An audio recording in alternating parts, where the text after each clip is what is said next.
जय साईं राम। हम बहुत बार ये देखते हैं और मैंने भी बहुत बार जैसे लोगों से भी सुना है कि मतलब हम इतनी भक्ति कर रहे हैं लेकिन हमारे साथ इतने कष्ट आ रहे हैं, हमारे जीवन में इतनी परेशानियाँ आ रही हैं, बाबा कुछ नहीं कर रहे।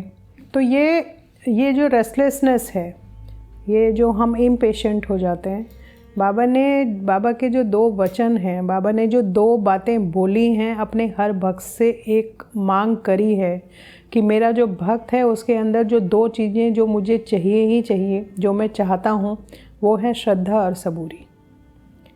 तो श्रद्धा हम रख सकते हैं, लेकिन जब सबूरी की बात आती है तो वहाँ हम इम्पेशेंट हो जाते हैं। हमारी श्रद्धा तो है लेकिन हम इम्पेशेंट हैं। हमने श्रद्धा रखी हुई है बाबा आपके ऊपर, लेकिन हम इम्पेशेंट बहुत ज़्यादा हैं क्योंकि बहुत टाइम हो गया आपने हमें हमारी भक्ति का प्रसाद नहीं दिया। ऐसा लोगों को फील होता है, ऐसा भक्त सोचने लगता है थोड़े समय बाद ही, क्योंकि उसको ऐसा लगता है कि मैं बहुत कर रहा हूँ, मैं बाबा के लिए बहुत कर रहा हूँ। सबसे पहले तो वो दिमाग से निकाल दीजिए कि मैं बाबा के लिए बहुत कर रहा हूँ। कुछ नहीं कर रहे हम, जो करवा रहे हैं वही करवा रहे हैं। कहते हैं ना, जितनी भक्ति वो हमसे करवाना चाहेंगे उतनी भक्ति वो हमसे करवाएंगे ही करवाएंगे। हम ओनरशिप ना लें कि हम उनके लिए बहुत भक्ति कर रहे हैं, कुछ नहीं कर रहे हम। जो ये रेस्टलेसनेस है ये आती है जब एक्सेप्टेंस नहीं होता लाइफ में हमारी, तो हम इम्पेशेंट हो जाते हैं कि पता नहीं कब क्या होगा, पता नहीं कब समय हमारा सही आएगा। तो ये जो है ना, ये हमारी लाइफ में कई बार बहुत बोर्डम क्रिएट कर देती हैं ये चीज़ें। मतलब हमें ऐसा लगने लगता है कि कितना मुश्किल है, मतलब ये कि हम भक्ति करते जा रहे हैं, हो कुछ नहीं रहा। इसका मतलब ये कि हमारी तो भक्ति कुछ नहीं है, बाबा हमारी भक्ति से खुश ही नहीं है। और लोगों के साथ देखो, उनके साथ तो इतनी लीलाएं हो रही हैं, हमारे साथ कुछ भी नहीं हो रहा, हमारे साथ परेशानियां ही हो रही हैं। तो बाबा का अपना एक टाइम है, बाबा के टाइमिंग्स हैं, वो अपने टाइम पे ही अपने ग्रेस को भक्त तक भेजेंगे। उनको मालूम है कि कब मैं अपनी जो कृपा है वो भक्त तक भेजूं कि उसके अंदर कोई अहंकार ना आ जाए। उस टाइमिंग का हमें पेशेंटली इंतज़ार करना पड़ेगा, क्योंकि बाबा की लाइफ में श्रद्धा सबूरी और वो का बहुत बड़ा एक रोल था। वो ही पार्ट हमें बाबा ने सिखाया है कि तुम्हारे जीवन में श्रद्धा सबूरी पूरे जीवन काम आएगी। हर फील्ड में ये दोनों चीज़ें काम आएंगी। चाहे आप घर की लाइफ ले लो, चाहे आप बाहर की लाइफ ले लो, चाहे आप सोशल होना चाहो, तो भी ये दोनों चीज़ें ज़रूरी हैं। लोग आपके हिसाब से नहीं चलेंगे, लोग अपने हिसाब से चलते हैं, वो अपने हिसाब से ही बिहेव करते हैं। तो वो पेशेंस आपके अंदर होनी चाहिए कि आप उनको अपनी लाइफ में एक्सेप्टेंस दे सको, नहीं तो सफरिंग ही सफरिंग है। छोटी छोटी चीज़ें इंसान को परेशान कर देती हैं। इतनी बार मैंने ये पेपर दे लिया, मैं तो पास ही नहीं हो रहा, पता नहीं बाबा क्या कर रहे हैं। बस इस बार बाबा पास कर दो, अगली बार ऐसा नहीं होगा। बट बाबा को पता है कि आपके लिए सही टाइमिंग कब होगा और कैसे होगा। तो ये हमारी कि अब हम इस लेवल पे भी जब भक्ति करते चले जाते हैं, ये हमारी पेशेंस को शो करता है। और ये जो पेशेंस है, ये मैंने शुरू में ही बोला कि ये हमारे टेस्ट होते हैं कि कितनी ज़्यादा हम पेशेंस रख सकते हैं, और कितनी भी चाहे देर हो जाए हम बाबा से कोई वो नहीं करेंगे, कोई कहते हैं ना कि हम बाबा से कोई शिकायत नहीं करेंगे कि बाबा हाँ आप कुछ कर ही नहीं रहे हो। हम पेशेंटली बस वो बाबा के इशारे का, बाबा की ग्रेस का वेट करेंगे कि एक दिन तो बाबा हमसे खुश होंगे और अपनी कृपा हमारे ऊपर ज़रूर बरसाएंगे। दूसरी बात यह है कि लोगों को बहुत कई बार ये एहसास होता है कि बाबा अगर हम ये नहीं करेंगे, अगर हमने सच्चरित्र नहीं पढ़ा तो बाबा गुस्सा हो जाएंगे, अगर हमने आरती नहीं करी तो भी बाबा गुस्सा हो जाएंगे, मुझे कहीं बाहर जाना है, मैं आरती नहीं कर पा रही लेकिन बाबा ना गुस्सा हो जाए। तो बाबा गुस्सा नहीं होते। मैंने कहा ना, मैंने शुरू में भी कहा था कि जब हम भाव में ये ले आते हैं, अपने दिल में हम जब ये ले आते हैं कि बाबा हमारे माता पिता हैं, तो उसके बाद वो गुस्सा होने वाली गुंजाइश नहीं है। बाबा को गुस्सा तब आता है जब हम गलत कर्म करते हैं, तब भी गुस्सा नहीं आता। तब बाबा को बहुत दुख होता है कि ये मेरा भक्त कौन से मार्ग पे चल दिया, ये कांटों पे क्यों चल रहा है, इसको चोट लगेगी। क्योंकि जब हमें दुख होता है, हमें कष्ट होता है, इंसान समझता है कि जब मुझे कष्ट होता है तो भगवान को कुछ नहीं होता।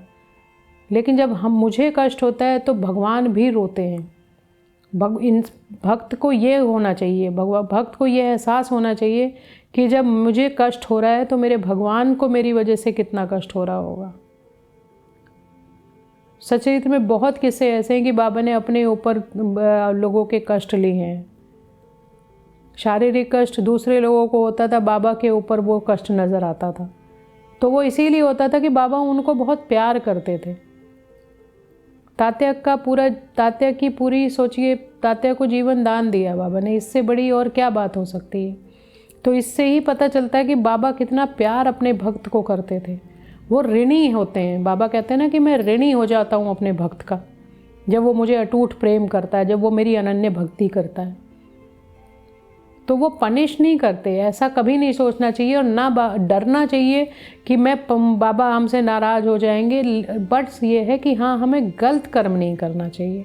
वो भगवान को, वो बाबा को कभी स्वीकार नहीं होगा कि अगर हम किसी को पता चला हमने किसी को मार दिया, आके हम आरती लगा के आरती कर रहे हैं, तो ये भगवान को पसंद नहीं आएगा। इसको बाबा कभी नहीं अच्छा मानेंगे। तो ये दोनों ही चीज़ें हैं, मतलब डरना नहीं है लेकिन निर्भीक भी नहीं होना है। कहते हैं ना, एक बैलेंस बनाओ कि मैं ऐसा कर्म करूँगा जो मुझे मतलब डर लगे कि बाबा पनिश करेंगे, और ना मैं इतना निर्भीक हो जाऊँगा कि बस मुझे पता है मैं कितना भी गलत काम कर लूँ बाबा गुस्सा नहीं होंगे। तो ये भी एक बैलेंस है कि बस अपना एक मॉडरेट वो रखो कि बस हमें अपनी भक्ति करनी है, अच्छा कर्म करना है, बाबा कभी हमसे गुस्सा नहीं होंगे। ये विश्वास रखिए कि अगर हमारी भक्ति सच्ची है तो बाबा की कृपा आपके ऊपर ज़रूर होगी। थोड़ी देर हो सकती है लेकिन ऐसा कभी नहीं होगा कि वो आपसे विमुख हो जाए, वो आपकी तरफ से मुंह मोड़ लें, ऐसा कभी नहीं होगा। और हम खुद रियलाइज़ करते हैं कि आज नहीं है, थोड़े दिनों बाद कुछ अच्छा काम हुआ तो हम इमीडिएटली बोलते हैं बाबाज़ ग्रेस। तो इसका मतलब हम फील तो कर रहे हैं कि उनकी कृपा होगी, लेकिन यह है कि हम पेशेंस नहीं है हमारे अंदर कि हम उस सही टाइम का वेट करें। सही समय पे सही चीज़ें आपके जीवन में ज़रूर आएंगी। जिस चीज़ की आपको ज़रूरत है, जब बाबा को लगेगा कि उसको आपकी वास्तविक में आवश्यकता है, वो वस्तु आप तक ज़रूर पहुँचेगी, चाहे वो कुछ भी हो जाए। और इतना विश्वास हमारा होना चाहिए उनके टाइमिंग पे। बाबा के अपने टाइमिंग्स हैं। When the right time will come, he will definitely come into your life. He is there, but you have to have that kind of faith that he is there with you. वो faith में गड़बड़ नहीं होनी चाहिए और वो advantage नहीं उठाना चाहिए। बाबा कोई हमारे सर्वेंट नहीं है कि हमने अब बहुत लोग मेरे से कहते हैं हम तो सचरित्र पढ़ रहे हैं, हमारे साथ कुछ हो ही नहीं रहा। तो ऐसा नहीं है। बाबा इज़ नॉट अवर सर्वेंट कि हमने अभी सचरित्र पढ़ा, बंद किया और उधर लीला होगी, ऐसा कुछ नहीं होता कभी भी। जीवन में हम आए हैं, हम इम्तिहान देते रहेंगे, कभी हम फेल होंगे, कभी हम पास होंगे, but will keep on giving exams जब तक कि भगवान हमें खुश होकर हमें उसमें पास ना कर दें। Till then we have to wait for the right time. कोई भी लीलाएं, ऐसे चमत्कार, ओवरनाइट चमत्कार कुछ नहीं होते कभी भी। हर चमत्कार हमारी भक्ति का प्रसाद होता है, हमारे परिश्रम का प्रसाद होता है। बच्चे मेहनत करते हैं, उनके रिज़ल्ट अच्छे आते हैं। ऐसा नहीं है कि बच्चे ने एग्ज़ाम ही नहीं दिया और वो फर्स्ट आ गया, ऐसा कभी नहीं होता। बाबा भाव देखते हैं कि इस बच्चे का भाव कितना है। बाबा देखते हैं कि ये बच्चा कितनी मेहनत कर रहा है। उस बीच अगर उनको लगता है कि हाँ ये कहीं ये डगमगाया है, तो बाबा उसकी मदद करने के लिए ज़रूर आते हैं। मैंने ऐसे भी एक्सपीरियंसेस देखे हैं। मेरी बेटी का खुद का मैं एग्ज़ाम्पल आपको बताती हूँ कि लास्ट ईयर उसका ओपन बुक एग्ज़ाम था। इतनी बड़ी बुक में, वो बीकॉम में है, सेकेंड ईयर में, अभी थर्ड ईयर में आई है, तो ये सेकेंड ईयर की बात मैं बता रही हूँ। ओपन बुक एग्ज़ाम था, इतनी बड़ी बुक होती है और इतने सारे क्वेश्चंस होते हैं। तो उसको यही लग रहा था कि मम्मा पूरी बुक कैसे पढ़ेंगे, कि मम्मी मोटे मोटे टॉपिक्स पढ़ लेते हैं। मैंने कहा बेटा अपनी तरफ से 100% दो और बाकी बाबा तुम्हारी मदद करेंगे। और उसने यही किया। उसने जो अच्छे टॉपिक्स थे, जो उसको लग रहा था कि हाँ ये टॉपिक्स में से क्वेश्चन आएंगे, उसने कहा मम्मी मैं ये टॉपिक्स रेडी करती हूँ। उसने वो सब टॉपिक्स रेडी करे, लेकिन जब क्वेश्चन आए तो उसको वो एकदम थोड़ा सा पजल्ड हो गई कि ये कहाँ से हो सकता है। उसने कहा कि मम्मी, मैंने कहा कि बाबा मैं बहुत अच्छा एग्ज़ाम करना चाहती हूँ, लेकिन मैं थोड़ा सा परेशान हो गई, मुझे समझ नहीं आ रहा कि कौन सा किस जगह था, क्योंकि मुझे पेज का बिल्कुल भी ध्यान नहीं आ रहा कि किस पेज पे कौन सा टॉपिक था। आप बिलीव नहीं करेंगे, उसके जो 10 के 10 क्वेश्चन थे, उसका जो पहला जो पेज खुला उसके ऊपर ही उसके 4 क्वेश्चन थे। तो उसका विश्वास था कि बाबा मैंने बहुत मेहनत करी है और मैं जानती हूँ कि आप मेरी मदद करेंगे। तो ऐसा विश्वास रखिए, जब भी आप परेशानी में होंगे, अगर आप सच्चे मन से भगवान को याद करोगे, बाबा को अपने सामने ही पाओगे। ये मेरा विश्वास है और ये मेरा दृढ़ विश्वास है। छोड़ो मत, बाबा का हाथ पकड़े रखो, वो तुम्हें इस भवसागर से पार जरूर करा देंगे। बाबा का ये वचन है। लेकिन हमें वो विश्वास तो उनके ऊपर रखना पड़ेगा, उनके टाइमिंग्स पे विश्वास रखना पड़ेगा। जब सही समय आएगा तो सही चीज़ें ज़रूर होंगी। तब तक उस समय का इंतज़ार करिए with all faith and patience. जय साईं राम।